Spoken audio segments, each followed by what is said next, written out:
PYQ दिसंबर 2025 के प्रश्न आज करेंगे सॉल्व। यूनिट 5 हठ योग से संबंधित जो प्रश्न आए थे उनको सॉल्व करेंगे। तो सबसे पहले ज्ञान संहिता लेते हैं। ज्ञान संहिता से जो प्रश्न आए थे उनको क्रम से देखते जाते हैं। तो पहला प्रश्न है, ज्ञान संहिता के अनुसार नाड़ी शुद्धि के प्रकार पूछे हैं। नाड़ी शुद्धि के कितने प्रकार है? ऑप्शन में 2, 1, 4 और 3। तो नाड़ी शुद्धि के 2 प्रकार का वर्णन इसमें ज्ञान संहिता में बताया गया है। पंचम प्रकरण में, पंचम प्रकरण यानी कि 5वां वाला जो प्रकरण है उसके अंतर्गत, जिसके अंतर्गत सारे प्राणायाम, स्थान, काल सब उसमें वर्णन आ जाता है। तो 2 प्रकार की नाड़ी शुद्धि है, सुमनु और निर्मनु। ये बीज मंत्र के साथ की जाती है और ये बिना बीज मंत्र के, बिना बीज मंत्र के द्वारा। तो इसका राइट आंसर हो जाएगा दूसरा। 5वें प्रकरण से संबंधित यह प्रश्न पूछा गया था। नाड़ी शुद्धि का बात उसी में आ जाती है पंचम प्रकरण में। तो 2 प्रकार की नाड़ी शुद्धि बताई गई, सुमनु और निर्मनु। सुमनु बीज मंत्र के साथ में की जाती है, निर्मनु बिना बीज मंत्र के धोती क्रिया के साथ में की जाती है। अब आ जाता है प्रश्न सेकंड, मिलान करना है, सीधा मिलान करना है। प्रश्न इसी प्रकार से आते हैं। मिलान वाला आ गया, जैसे ये 4 ऑप्शन में एक प्रश्न, इसको ऑप्शन निकाल दिया। अब ये है मिलान करने वाला, तो मैंने सीधा इसका आंसर लिख दिया है। प्रथम में विपरीत करनी मुद्रा, मुद्रा है, वैनिसार धोती है, लोलकी षटकर्म है और मूर्छा कुंभक है। तो ये सभी ज्ञान संहिता से संबंधित ही प्रश्न है। मूर्छा ये 7वें नंबर की मूर्छा है, 7वें नंबर पर आती है। हर बार कई बार नंबर पूछ लिया जाता है इनको, ये नंबर है। ये लोलकी, ये नौली क्रिया। वैनिसार धोती हो गई, ये 3rd नंबर की है, ये 3rd नंबर की क्रिया है, 3rd क्रिया ये षटक्रम। अंतर धोती का 3रे प्रकार का ये वैनिसार धोती है। फिर आ जाती है विपरीत करनी मुद्रा, जो कि ये भी मुद्रा ही है। तो इस प्रकार से ये 2 प्रश्न कंप्लीट हुए हैं। एक में 4 में से एक ऑप्शन ढूंढना था और दूसरा मिलान करना था। अब चलते हैं प्रश्न 3rd पर। प्रश्न 3, ज्ञान संहिता के अनुसार सप्त साधन है। ज्ञान संहिता के अनुसार कौन से सप्त साधन की बात की गई है? ऑप्शन में शोधनम, दृढ़ता, मोक्ष, धैर्य एंड समाधि। तो ज्ञान संहिता के अंदर सप्तांग योग की बात की है, योग के 7 अंगों की बात की गई है, सप्त साधन की बात की गई। तो इसमें राइट आंसर हो जाएगा शोधनम, दृढ़ता और ये धैर्य। तो इसका राइट आंसर हो जाएगा पहला, दूसरा एंड चौथा। सप्तांग अंग की बात की है, योग के 7 अंगों की बात की गई है। तो उसके अंतर्गत मोक्ष और ये समाधि उपाय है, ये साधन में नहीं आता है। तो इसके राइट आंसर हो जाएगा पहला, दूसरा और चौथा। तो ये सप्तांग अंग में ये सम्मिलित हो जाते हैं सप्त साधन में। अब प्रश्न आ जाता है प्रश्न 4, ज्ञान संहिता के अनुसार वृक्षासन में यह करें। वृक्षासन की प्रक्रिया पूछी है। वृक्षासन में किस तरह की प्रक्रिया सम्मिलित होती है? ऑप्शन में है वाम उरु के मूल में दाहिना पैर लगाए, दाएं उरु के मूल में बायां पैर लगाए, वाम उरु के मध्य में दाहिना पैर लगाए और दाएं उरु के मध्य में बायां पैर लगाए। तो इसमें से आपको राइट ऑप्शन सेलेक्ट करना था कि वृक्षासन की प्रक्रिया में किस तरह से करने हैं। तो इसका राइट आंसर हो जाएगा वाम उरु के मूल में दाहिना पैर लगाए। तो this is the right answer पहला। तो इस तरह से आसन की भी प्रक्रिया पूछ लेंगे, किसी की भी बंधु की भी पूछ लेंगे, धारणा की भी पूछ लेंगे, धारणा की नहीं, आसन और मुद्राओं की भी किस तरह से प्रक्रिया होती है वो सारी इसमें पूछ सकते हैं। तो प्रश्न ये इस तरह से आते हैं। अब चलते हैं प्रश्न 5वें की ओर। प्रश्न 5, ज्ञान संहिता के अनुसार समाधि को क्रमबद्ध करिए। ज्ञान संहिता में जो समाधि है 6 प्रकार की समाधियों का वर्णन आता है। 7वें प्रकरण में, लास्ट वाले प्रकरण में समाधि की बात की गई है। तो उसके अनुसार उसको क्रमबद्ध करना है। ऑप्शन में नाद योग, भक्ति योग, ध्यान योग, लय सिद्धि योग और रसानंद योग। तो इसका राइट आंसर हो जाएगा तीसरा, ध्यान योग समाधि, फिर पहला नाद योग समाधि, फिर 5th रसानंद योग समाधि, फिर चौथा लय सिद्धि योग समाधि और फिर दूसरा भक्ति योग लास्ट में आती है।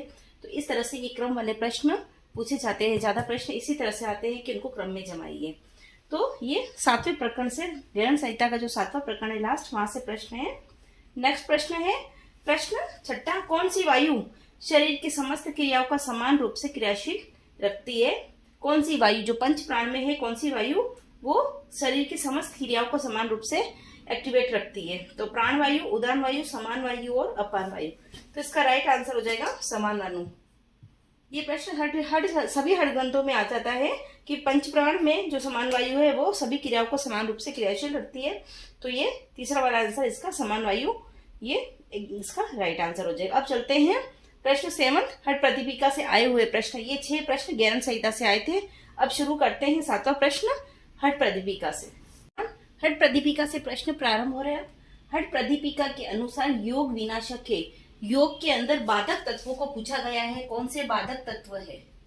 बाधक तत्व प्रथम उपदेश में बताया गया है कि बाधक और साधक तत्व कौन से हैं। तो ऑप्शन में अधिक घूमना, अधिक आहार, तत्व ज्ञान, अधिक बोलना और अधिक सोना। तो ये इसका वर्णन प्रथम उपदेश में आ जाता है, साधक और बाधक तत्व। तो इसमें राइट आंसर हो जाएगा अधिक हार और अधिक बोलना। तो दूसरा और चौथा, this is the right answer. अधिक भोजन, अधिक श्रम, अधिक बोलना, नियम पालन में आग्रह, अधिक लोक संपर्क तथा मन की चंचलता, ये 6 योग के बाधक तत्वों का वर्णन पहले अध्याय के 15वें के श्लोक में किया गया है और 16वें के अंदर साधक तत्व का वर्णन है। प्रश्न 8वां हट प्रदीपिका के अनुसार सूत्र नीति की लंबाई है। सूत्र नीति की लंबाई पूछी। एक हस्त, 3 वितस्ती, 1 वितस्ती और 1 पात। तो हट प्रदीपिका के अनुसार सूत्र नीति की लंबाई 1 वितस्ती। 1 वितस्ती is equal to 9 inch, 9 inch के बराबर होती है। तो ये एक प्रश्न पूछा था हट प्रदीपिका के अनुसार सूत्र नीति की लंबाई। तो ये राइट आंसर हो जाएगा तीसरा। अब चलते हैं प्रश्न 9 की ओर। हट प्रदीपिका से ही है। हट प्रदीपिका के अनुसार हट सिद्धि के लक्षण है। हट सिद्धि के लक्षण पूछे गए। बार बार ये प्रश्न रिपीटेड प्रश्न होता है। ऑप्शन में है वपु कृषोत्तम, नाड़ी विशुद्धि, लौल्य, धातु पोषणम और अग्नि प्रदितम। तो ये प्रश्न द्वितीय अध्याय का अंतिम श्लोक है। द्वितीय अध्याय का 78 नंबर का श्लोक है। तो इसके अंतर्गत बताया गया है कि हट सिद्धि के लक्षण आपको सेलेक्ट करने हैं इस पूरे श्लोक में। तो इसका राइट हो जाएगा वपु कृषोत्तम। आंसर है पहला, दूसरा और 5वां। ये इसका राइट आंसर होगा, पहला, दूसरा और 5वां। लौल्य और धातु पोषण इसके हट सिद्धि के लक्षणों में सम्मिलित नहीं है। दूसरे अध्याय का 78 श्लोक में इसका वर्णन आ जाता है। वेरी वेरी इंपोर्टेंट, बार बार रिपीट होता है ये प्रश्न। प्रश्न 10 हट प्रदीपिका के अनुसार श्लोक को क्रम में करना है। क्रमानुसार उसको श्लोक को जमाना है। ऑप्शन है दोषाणाम, मैथ श्लेष्माधिक, संभावात, षट कर्माणि समाचरित, अन्यस्तु नात्रे जानी। तो ये जो प्रश्न आया है वह भी द्वितीय का 21 नंबर का श्लोक है। द्वितीय उपदेश का 20 नंबर 1 का श्लोक है। तो इसका आंसर हो जाएगा दूसरा, मेध श्लेष्म, जिसका स्थूल शरीर और जिसका श्लेष्म अधिक बढ़े हुए हो। फिर आ जाता है चौथा, षट कर्माणि, उन लोगों को षट क्रिया करने की आवश्यकता नहीं होती है। फिर आ जाता है संभावात, ये अनस्तु 5वां, दूसरा, चौथा, 5वां और फिर दोषणाम पहला और फिर तीसरा। तो ये इसका राइट क्रम हो जाएगा, दूसरा, चौथा, 5वां, दूसरा, चौथा, 5वां, पहला और तीसरा। श्लोक संख्या होगी 200 की। दूसरे अध्याय दूसरे उपदेश का 21 नंबर का श्लोक, जिसका स्थूल और जिसका श्लेष्म बड़ा हो उसके लिए ही षट क्रिया करने के लिए कहा गया है। बाकी जिसके वातपित्त समान है, त्रिदोष सारे सम्मिलित है, सही है, उनके लिए षट क्रिया करने के लिए नहीं कहा गया है। तो ये 10 प्रश्न हो गए हैं। अब चलते हैं 11वें प्रश्न की तरफ। प्रश्न 11 हट प्रदीपिका के अनुसार योग सिद्धि के लिए कितने वर्षों तक मिताहार के साथ सिद्धासन का अभ्यास करना चाहिए। सिद्धासन के बारे में पूछा गया है, कितने वर्षों तक मिताहार के साथ सिद्धासन का अभ्यास करना चाहिए। ऑप्शन में 15 वर्ष, 12 वर्ष, 7 वर्ष और 13 वर्ष। तो इसका राइट आंसर हो जाएगा 12 वर्ष। ये प्रथम उपदेश का श्लोक संख्या 40 के अंदर सिद्धासन के बारे में बताया गया है कि 12 वर्ष तक सिद्धासन का अभ्यास करते रहना चाहिए मिताहार के साथ में। तो इसका राइट आंसर हो गया सेकंड, 12 वर्ष। अब आ जाते हैं प्रश्न 12वां हट प्रदीपिका के अनुसार प्रचंड रोगी के समूह को नाश करने वाला आसन है। आसन पूछ रहे हैं कौन सा, प्रचंड रोगों को नाश करने वाला। तो ऑप्शन में पद्मासन, भुजंगासन, मत्स्येंद्रासन और पश्चिमोत्तानासन। तो इसका राइट आंसर हो जाएगा Matsyendrasana. This is the right answer third. इसका वर्णन पहले अध्याय के 27 नंबर के श्लोक में इसका संपूर्ण वर्णन आ जाता है कि प्रचंड रोगों का नाश करने वाला मत्स्येंद्रासन ये आसन है। तीसरा आंसर। प्रश्न 12 कंप्लीट हुए। अब चलते हैं प्रश्न 13 की ओर। प्रश्न 13, हठ प्रदीपिका के अनुसार अशेष दोषों को दूर करने वाली क्रिया कौन सी है? छठ क्रिया में पूछा है अशेष दोषों को दूर करने वाली छठ क्रिया कौन सी है? ऑप्शन में जल वस्ती, स्थल वस्ती, वस्त्र धोती और त्राटक। तो इसका राइट आंसर हो जाएगा जल वस्ती। उस पूरे श्लोक में लिखा हुआ है, दूसरे के 29वें नंबर के श्लोक में लिखा हुआ है अशेष दोषों को दूर करने वाली जल वस्ती क्रिया है। तो इसका राइट आंसर हो जाएगा पहला। ये षट क्रियाओं से संबंधित प्रश्न था, प्रश्न 13। अब चलते हैं प्रश्न 14 की तरफ। 14, हठ प्रदीपिका के अनुसार मिलान करना है। मिलान करना है हठ प्रदीपिका के सर। ऑप्शन इधर भी दे दिया और इधर भी दे दिया है। तो ऑप्शन में है षोडश आधार, आज्ञा चक्र, अतिशून्य और अनाहत चक्र। ये हठ प्रदीपिका से संबंधित प्रश्न है अपना। तो षोडश आधार जालंधर बंध के द्वारा 16 आधार को कंट्रोल होता है, तो मध्य चक्र उससे संबंधित है, उसको मध्य चक्र भी कहते हैं। आज्ञा चक्र रुद्र ग्रंथि से संबंधित है। ये अपने चौथे के 76 श्लोक में है, चौथे उपदेश के 76 में। मध्य चक्र का वर्णन तीसरे के 73 में है। फिर अति शून्य विष्णु ग्रंथि से संबंधित है, ये भी चौथे के 73 के श्लोक में है। और अनाहत चक्र ब्रह्म ग्रंथि ये चौथे के 70 के श्लोक में है। तो अनाहत चक्र ब्रह्म ग्रंथि से संबंधित, अति शून्य विष्णु ग्रंथि से, आज्ञा चक्र रुद्र ग्रंथि से। 3 ग्रंथियों का भेदन होता है नादानुसंधान अवस्था में। ब्रह्मा, विष्णु और रुद्र, पहले ब्रह्मा फिर विष्णु और अंत में है रुद्र ग्रंथि का भेदन होता है। षोडश आधार यानी कि जालंधर बंध के द्वारा 16 आधारों का कंट्रोल होता है, उसको मध्य चक्र भी कहा गया है। जो तीसरे के अंदर मुद्रिका प्रकरण में इसका वर्णन आ जाता है, 73 श्लोक में इसका वर्णन है। तो ये प्रश्न पहले भी आ चुका है, इसी तरह का प्रश्न चौथे अध्याय से है ये वाला, और ये तीसरे अध्याय से संबंधित है, तीसरे उपदेश थे। ये उसका हुआ 14 प्रश्न। अब करते हैं 15वां प्रश्न।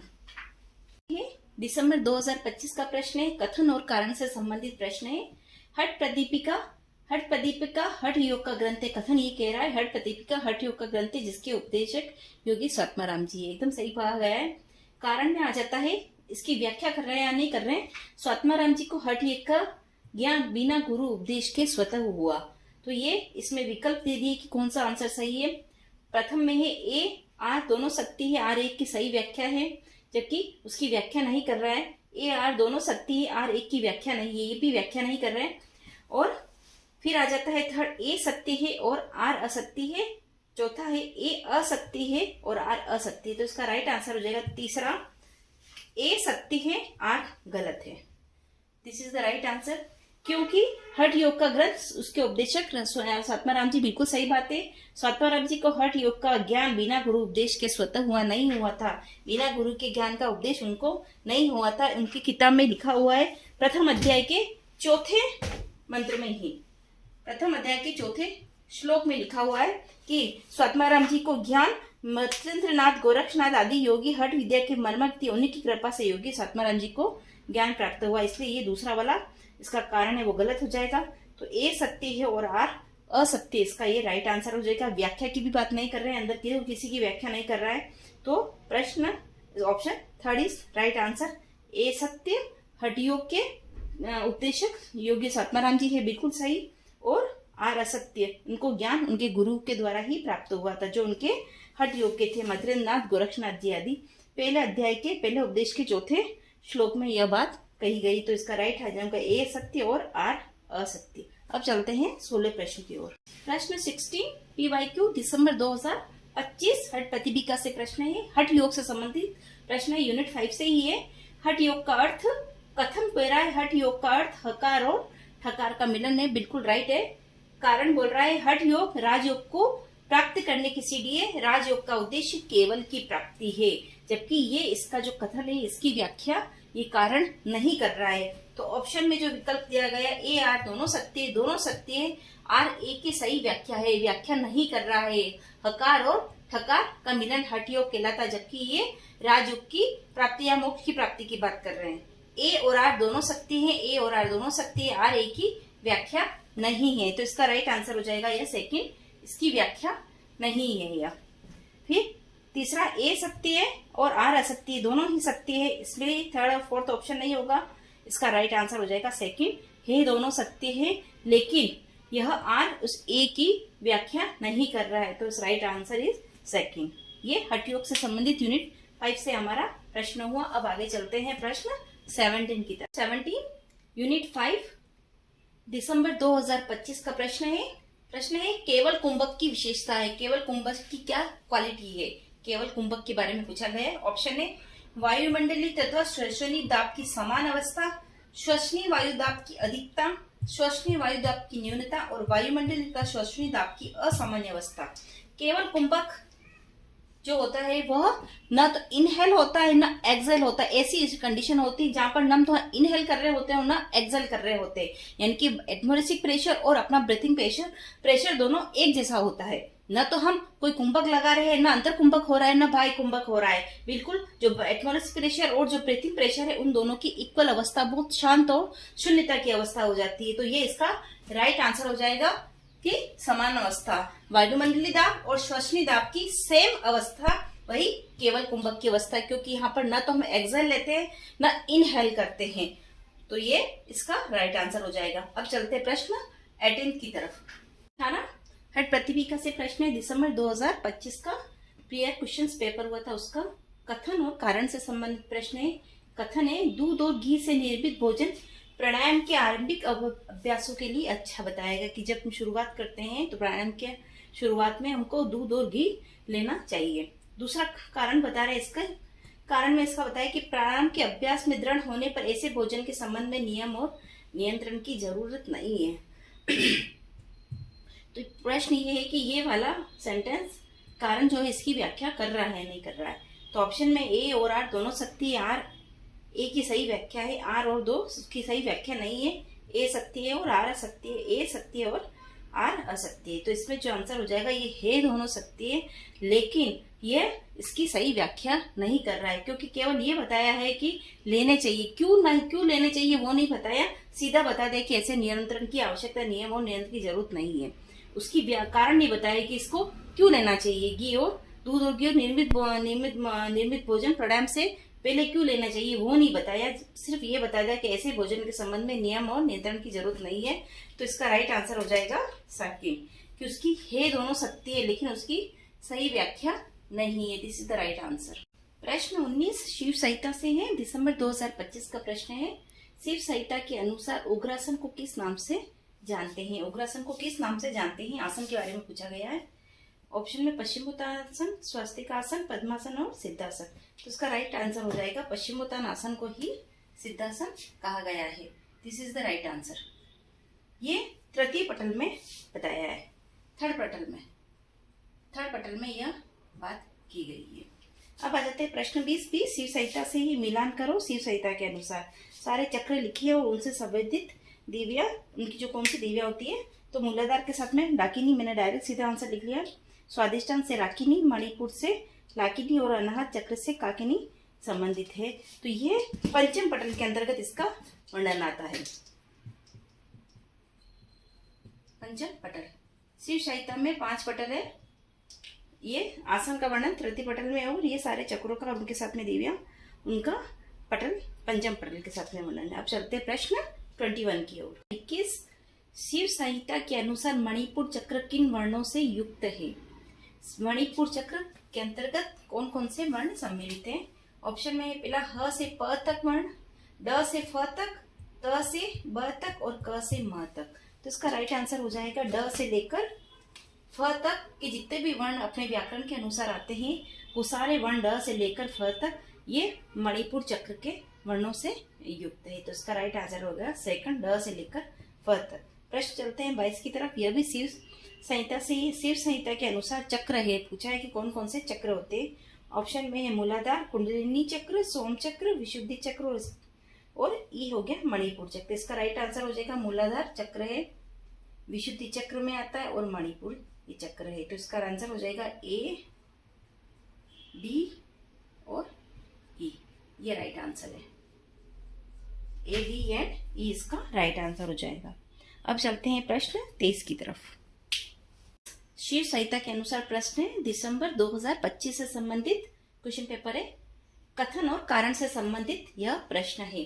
कथन ये सुषुम्ना नाड़ी को योग वल्लभा कहा गया है। बिल्कुल सही, सुषुम्ना नाड़ी को वहां पर योग वल्लभा कहा गया है। कारण बताया है कि शिव संहिता में 14 नाड़ियों का उल्लेख किया गया, जिनमें से सुषुम्ना को सर्वप्रथम माना गया है। तो ये असत्य है, सुषुम्ना को प्रमुख नहीं माना गया है, वहां पर चित्रा नाड़ी को प्रमुख माना गया है। तो इसका राइट आंसर हो जाएगा ऑप्शन में, देख लेते हैं क्या है। आर ए दोनों सत्य है, आर ए की सही व्याख्या नहीं है, जबकि दोनों एक सही है और एक गलत है, तो ये दोनों ऑप्शन यहीं से गलत हो जाते हैं।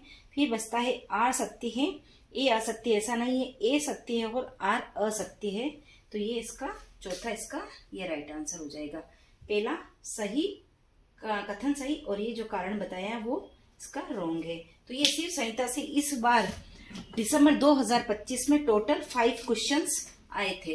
टोटल 5 क्वेश्चंस शिव संहिता से संबंधित यहाँ पर 5 प्रश्न इस बार आए थे। अब चलते हैं आगे वशिष्ठ संहिता की तरफ। उसमें से एक प्रश्न आया था, प्रश्न 24वां। प्रश्न 24 वशिष्ठ संहिता से प्रश्न है, हठयोग यूनिट 5 से संबंधित प्रश्न है। वशिष्ठ संहिता से प्रश्न है और 25 हठ रत्नावली से प्रश्न है। तो दोनों से एक एक प्रश्न ही इस बार आया था, वशिष्ठ संहिता से एक प्रश्न और हठ रत्नावली से एक प्रश्न। देखते हैं प्रश्न वशिष्ठ संहिता 24 प्रश्न। वशिष्ठ संहिता के अनुसार ग्रस्त को कितना भोजन करना चाहिए? ऑप्शन में है 10 ग्राम, 20 ग्राम, 32 ग्रास और ग्रास है, ग्राम नहीं है, ये ग्रास है। तो इसका हो जाएगा आंसर 32 ग्रास। तो वशिष्ठ संहिता के अनुसार ग्रस्त को 32 ग्रास भोजन करना चाहिए। अब आ जाता है प्रश्न 25। हठ रत्नावली के अनुसार सुषुम्ना पर लगने वाला बंध है जिससे प्राण ऊर्ध्वगामी होते, प्राण ऊपर की ओर उठते हैं। ऑप्शन में है उड्डयन बंध, महाभेद, महाबंध और मूलबंध। तो इसका राइट हो जाएगा उड्डयन बंध के द्वारा प्राण ऊर्ध्वगामी होते हैं। तो ये हुए 25 प्रश्न हठ योग से। अब चलते हैं सिद्ध सिद्धांत पद्धति से 3 प्रश्न आए थे, तो उनको देखते हैं प्रश्न 26 की ओर। यूनिट 5 अब जो प्रश्न आएंगे वो सिद्ध सिद्धांत पद्धति से होंगे। दिसंबर 2025 का जो पेपर हुआ था, सिद्ध सिद्धांत पद्धति से 3 प्रश्न आए थे। तो ये है सिद्ध सिद्धांत पद्धति के अनुसार पराशक्ति का गुण क्या है? पराशक्ति का गुण पूछा है, अप्रमेयता, निश्चलता, अभिन्नता, अस्वरता और अनंता। तो इसका राइट आंसर हो जाएगा अप्रमेयता, अभिन्नता और अनंता। ACNE, this is the right answer. Next प्रश्न में चलते हैं, मिलान करना है। मिलान करने वाले 2 प्रश्न आए थे सिद्ध सिद्धांत पद्धति से, तो सीधा डायरेक्ट आंसर लिख दिया है। भूलोक गुहा स्थान से संबंधित है, भूलोक लिंग स्थान से, स्वलोक नाभि स्थान से और विष्णु लोक कुक्षी पेट से संबंधित है। तो ये इस तरह से मिलान करने वाले 2 प्रश्न आए थे। एक और अब प्रश्न, नेक्स्ट प्रश्न 28वां प्रश्न की ओर चलते हैं। 28 यूनिट 5 हठ योग से सिद्ध सिद्धांत पद्धति से प्रश्न है, मिलान करना है। सीधा अपरमपद अनुपतम लिख लिया, डायरेक्ट आंसर मैंने परमपद असंख्या तत्व शून्य और लोलता के साथ संबंध और निरंजन सहज तत्व के साथ में है। ये प्रश्न सारे सिद्ध सिद्धांत तत्व से संबंधित, ये पूरा प्रश्न था मिलान करने वाला। इस तरह से हमारे दिसंबर 2025 का जो पेपर हुआ था, टोटल 28 क्वेश्चंस यहाँ पर आए थे। सबसे बड़ी मेजर यूनिट यहीं से ये 28 प्रश्न यहाँ से कंप्लीट हुए।